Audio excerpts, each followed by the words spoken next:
What's up, everyone? It's your boy Scott. Welcome to Scott Reports. Today I'm bringing you a manga review of the Promised Neverland Chapter 59. First off, let's do this. I have to clap it up. This is a rare clap it up for Gilda.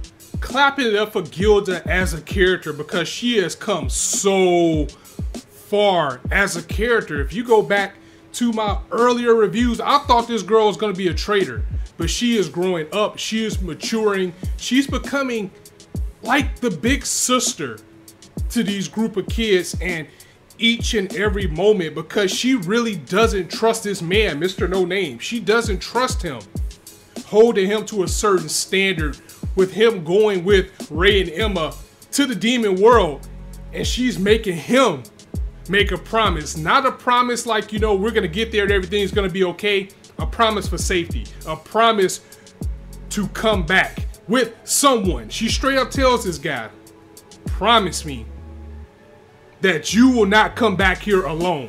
If you come back here alone, I'm going to blow this place the fuck up. Bring somebody back. If you don't bring both of my friends back, you don't bring both members of my family back, you better come back with somebody. You're an adult. You know what's out there.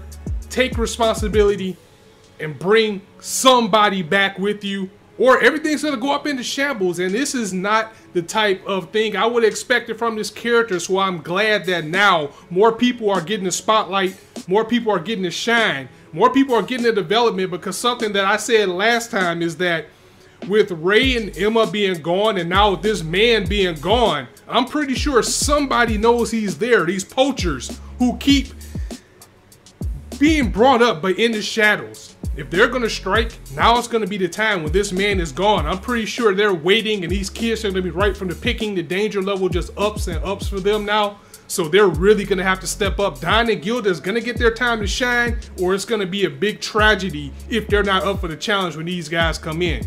But as expected, the weapons cache, well, maybe not as expected, but the weapons cache was left by William Minerva. I thought it was like this guy who was just collecting weapons and going on and doing this thing. But this weapon cache was actually left by William Minerva, and of course, in order to access it was only for the best of the best of the best, like everything else in this series. And so you had to be able to decrypt the code or hit the right piano sequence to get in there. But even if it was just pressing the keys on the piano, Mr. No Name was like, well, nobody would have figured it out, nobody normal. So that's how we got down here. He's showing these kids his weapon cache, and I'm just at this point like, okay, we know it's coming, let's just get to the war already. But these weapons of mass destruction, because it had everything that you can name down there.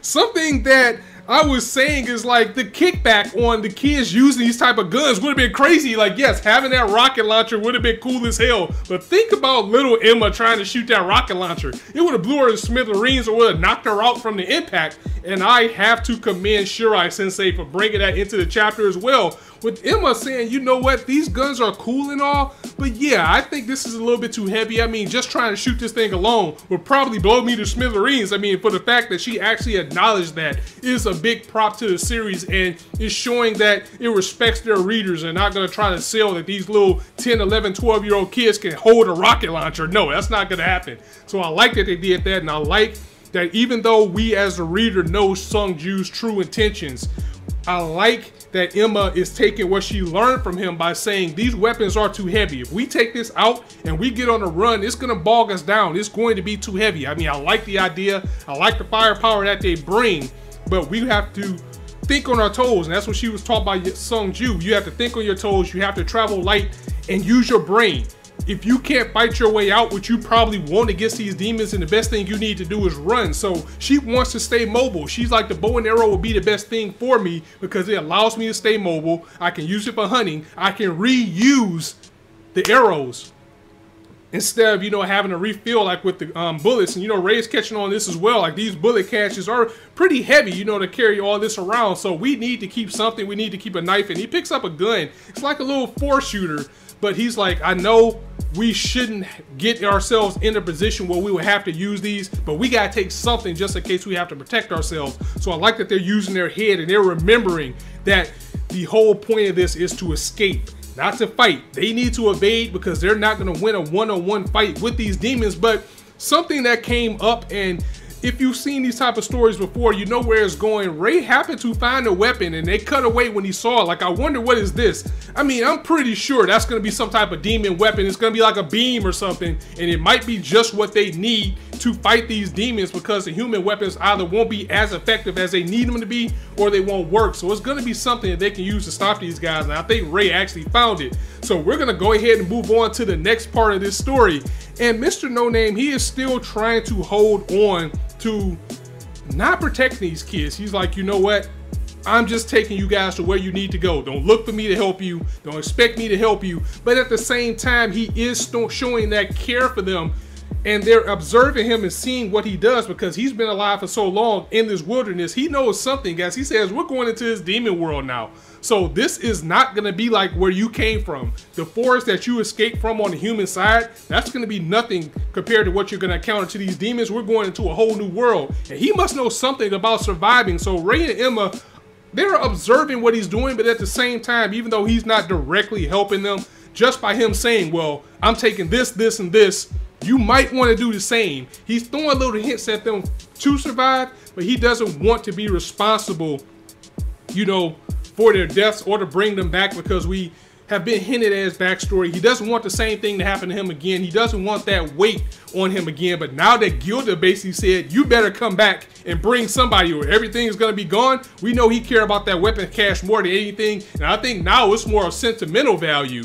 than what it is. I mean, of course, it's a shelter and he can provide for himself and everything, but this was probably the last time he's been with the people that he was with, that he escaped with. And we all know that he holds a big weight on his shoulders, and he could very well be responsible for them being dead to begin with. So it's nice to see him kind of open up and not open up, really, as we move on to our next journey. And to add to the danger of we don't know what's going to happen with the kids while they're in the shelters, Ray just keeps bringing up these death flags. It seems like every other chapter he's always saying, I'm going to come back, I'm not going to die no matter what. And every time he says that, I just feel like his death meter is going up and up and up, and it makes me worry for Ray, because everybody keeps making him promise that he's going to return. And the more that happens, the more I think he's going to end up sacrificing himself again so maybe Emma can get away.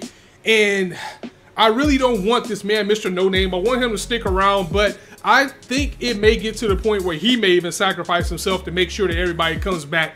I think he's going to get to a point, maybe far on later in the series even, when he's become with these kids and become a bond with them, that he may even sacrifice himself to make sure that they get to Minerva or get to where they need to go. I don't think it's going to happen anytime soon, but it's a big death flag for this character, and it's a big death flag for Ray as well. So that was the chapter in a nutshell. Again, a polarizing arc that we're in with this search for William Minerva, because this has been the most calm that Promised Neverland has been since it debuted. So at the same time, and I've addressed this many times before, I can kind of understand why people are thinking this may be going the standard shonen or adventure route, especially after coming in so strong with the type of elements that are introduced. But at the same time, we never took the time to build this type of world. So me personally, I like when they're building things up like this. I do admit we're maybe lingering a little bit too long, because I think we only had, what, 3 or 4 days before it was time to go. And last chapter it was time to go, but